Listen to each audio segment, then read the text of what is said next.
सबसे पहले तो मैं सक्सेस स्टोरी यूट्यूब चैनल को बहुत बहुत बधाई देना चाहूँगी। इस चैनल की शुरुआत हुई है और बहुत ज़्यादा सब्सक्राइबर्स इसके बढ़े और सक्सेसफुल हो ये सक्सेस स्टोरी चैनल। इतनी एनर्जेटिक और इतनी एंथुजियास्टिक पर्सनालिटी शायद ही मैंने पहले कभी देखा हो। आज हमारे साथ हमारी गेस्ट हैं आरजे वर्तिका।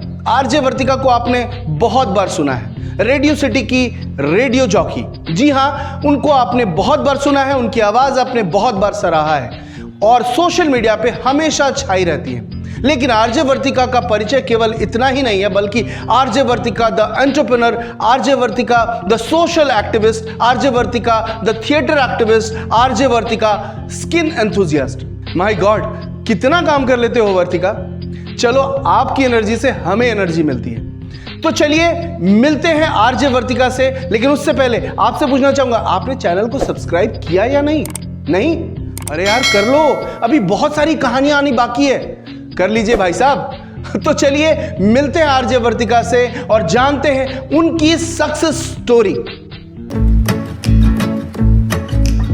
हे गाइस, थोड़ी मूडी पूरी फूडी सोशल मीडिया की सेल्फी क्वीन। फिलहाल गाइस मैं हूँ आरजे वर्तिका, जो कि है आप इतना रांची में रेडियो में सुनते हो, selfie queen, drama queen Ranchi की, वो मैं ही हूँ। आज आप मुझे देख रहे हो सक्सेस स्टोरी यूट्यूब चैनल पर।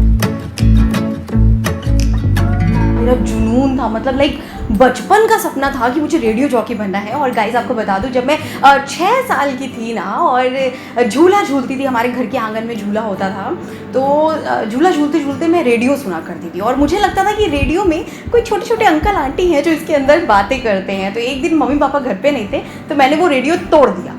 अब मुझे लगा कि तोड़ूंगी तो अंकल आंटी बाहर आएंगे, मैं उनसे मिलूंगी, बातचीत करूंगी, लेकिन उसके अंदर से कोई नहीं निकला, अंजर पंजर निकले। एंड देन उसके बाद मेरी मम्मी जब घर आई, उन्होंने रेडियो की ये हालत देखी, तो मम्मी ने मुझे डांटा बिल्कुल नहीं, बल्कि वो मुझे ऑल इंडिया रेडियो के रेडियो स्टेशन ले गई। वहाँ पर उन्होंने दिखाया, ये देखो बेटा, बड़ी बड़ी छतरी जैसी लगी है एंटीना, और चार मुझे सब दिखाए कि बेटा यहाँ पर बोलते हैं, आवाज़ हमारे पास आती है। तो ये सारी चीज़ें जब उन्होंने मुझे बताई, मैंने कहा ओह इतना कुछ होता है। अब तो भाई साहब 6 साल की उम्र में, मतलब कह सकते हो यार छोटी बच्ची थी मैं, और जहाँ बच्चे सोचते हैं कि मुझे आइसक्रीम खानी है, चिप्स खाने हैं, खेलने जाना है, वहाँ मैंने ये सोच लिया था कि मुझे तो रेडियो में ही जाना है। बस यहाँ से शुरुआत हुई। जब आपका कोई सपना होता है ना और आप उसे पूरा करने जा रहे होते हो, तो नो डाउट बीच में प्रॉब्लम्स आती हैं, संघर्ष होता है, बहुत सारा स्ट्रगल होता है, लेकिन वो जो सपना आपका पूरा हो रहा है ना, उसके बीच का ये जो स्ट्रगल है ना, आपको स्ट्रगल एक्चुअली लगता ही नहीं है कि ये स्ट्रगल है। मुझे तो सच बता रही हूँ, जो स्ट्रगल मेरा रहा भी है ना, भगवान की ऐसी कृपा रही, बहुत ज़्यादा तो नहीं मैंने स्ट्रगल किया, मुझे चीज़ें आराम से मिलती चली गई, ब्लेसिंग थी भगवान की ऑफ कोर्स। लेकिन वो जो थोड़ा बहुत भी रहा ना, तो मुझे उससे प्यार हुआ और मुझे कुछ ना कुछ सीखने को मिला है। तो मैं उसे संघर्ष का नाम बिल्कुल नहीं देना चाहूँगी, क्योंकि वो मेरी लाइफ के लेसन रहे हैं यार। वो संघर्ष नहीं रहा है, वो एक्चुअली मेरी लाइफ के लेसन रहे हैं, जिससे मैंने चीज़ें सीखी हैं और मैंने अपने आप को और इम्प्रूव किया है। क्योंकि अगर वो संघर्ष नहीं होंगे ना और आपको वो चीज़ बहुत ईजिली मिल जाएगी ना, तो क्या होगा कि जब वो चीज़ मिल जाएगी, या तो उस चीज़ की आप उस लेवल की कदर नहीं करोगे, या फिर उस लायक नहीं थोड़ा फील करोगे, यार कुछ मिल गया, मतलब लाइक ठीक है ना, हाँ मिल गया। अभी क्या है, जब संघर्ष होते हैं, जो स्ट्रगल पीरियड होता है ना आपका, ये आपको और इम्प्रूव कर देता है। तो जब आपका सपना पूरा होता है, जब आप वो बनते हो जो आप बनना चाहते थे, तो उसके लिए आप उस संघर्षों की वजह से परफेक्ट हो गए होते हो। मैं एक ही चीज़ बोलूँगी, मेरी अपनी अलग पहचान बनाना। लाइक ये ब्लेसिंग है कि आपको सब कुछ मिला, अच्छी फैमिली मिली, अच्छे पेरेंट्स मिले और सब कुछ आपको बना बनाया मिला, लेकिन फिर भी एक जुनून होता है, यार मेरी अपनी पहचान कहाँ है? ये तो मेरे पेरेंट्स का बनाया है, ये तो मेरी फैमिली का बनाया है, मेरी अपनी पहचान कहाँ है?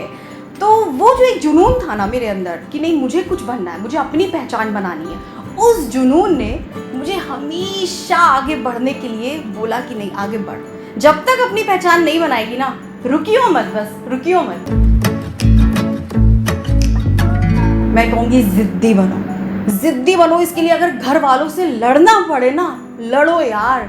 कुछ अच्छे के लिए अगर थोड़ी बहुत फाइट करनी पड़ रही है, करो यार, क्योंकि जब तुम कुछ बन जाओगे ना, वही घर वाले कहेंगे हमारी बेटी है, हमारी बच्ची है, तो मेरी गर्लफ्रेंड है, मतलब इस तरह की बातें करेंगे।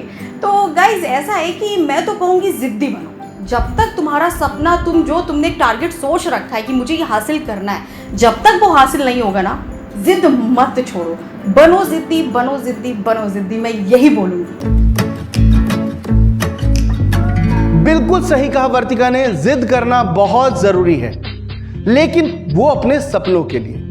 जैसा कि आप जानते हैं, सक्सेस स्टोरी का पंच लाइन है नॉट अबाउट द सेलिब्रिटीज, यानी कि हम यहां पर सेलिब्रिटीज के सक्सेस की बात नहीं करते, बल्कि आम लोगों के सक्सेस की बात करते हैं जिनकी सफलता बहुत खास है। तो अगले एपिसोड में फिर से मिलेंगे एक नई पर्सनालिटी के साथ, लेकिन उससे पहले भाई साहब सब्सक्राइब कर दीजिए। भाई साहब, अरे यार कर दो यार, 1000 सब्सक्राइबर चाहिए प्लीज।